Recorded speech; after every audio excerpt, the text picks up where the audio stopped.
Orang itu tidak pernah tahu. Kadang-kadang Allah itu kita tidak pernah tahu. Andai kan boleh dibahasakan, kita tidak pernah tahu cara berpikir Tuhan. Jadi Allah itu zat yang mau, ya itu tadi otoritasnya penuh.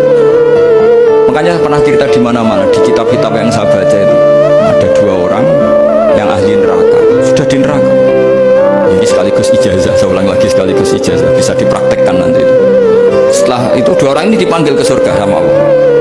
Allah itu tanyanya ya aneh, enak di neraka, ya udah enak di neraka.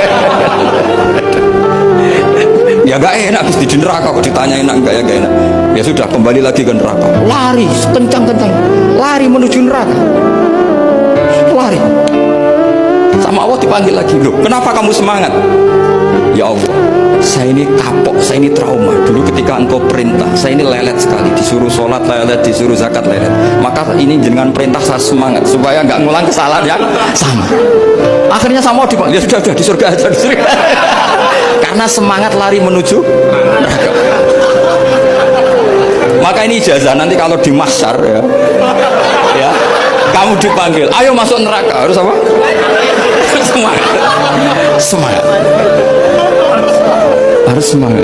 Oke, mesti semangat. Lah repotnya kalau nggak dipanggil lagi. Akhirnya barokahnya semangat itu dia disurga.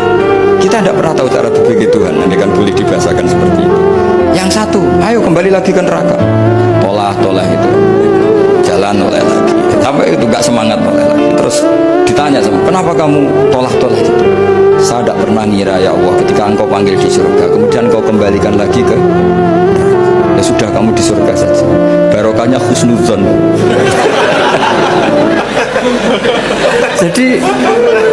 jadi Tuhan itu unik. Makanya dalam tradisi ulama itu ad-dinu ar-riwayah, agama itu riwayat. Sebagian diredaksikan inna hadzal ilma dinun fanzuru amman ta'khuduna dinakum. Agama ini, ilmu ini agama, maka lihat riwayatnya. Karena kita tidak pernah tahu cara berpikir Tuhan. Kita harus mengikuti riwayat yang diutarakan Rasulullah SAW. Karena kita tidak pernah tahu. Kayak tadi ada orang diinjek, kita mesti kan terprovokasi ingin bela yang sujud menyalahkan yang injek. Tapi ketika yang sujud mencakup nama Tuhan, Allah tidak akan memaafkan kamu. Itu Tuhan tersinggung karena sifatnya direduksi satu, diambil satu, disembunyikan satu. Loh, ada kan dia begini mungkin malah Allah maklumi. Saya tidak akan maafkan kamu. Enggak apa-apa Allah, kan saya kan tidak mencatat namanya Allah. Selama hidup saya tidak akan maafkan kamu. Allah nggak akan tersinggung karena dia sebagai manusia tentu punya dendam, punya rasa mangkel, punya emosi. Tapi kalau ketika bilang Allah tidak akan maafkan kamu, berarti dia mencatat statusnya Allah. Dan Allah disifatkan hanya satu dari sifatnya Allah, yaitu hanya sifat menyiksa. Padahal Allah punya sifat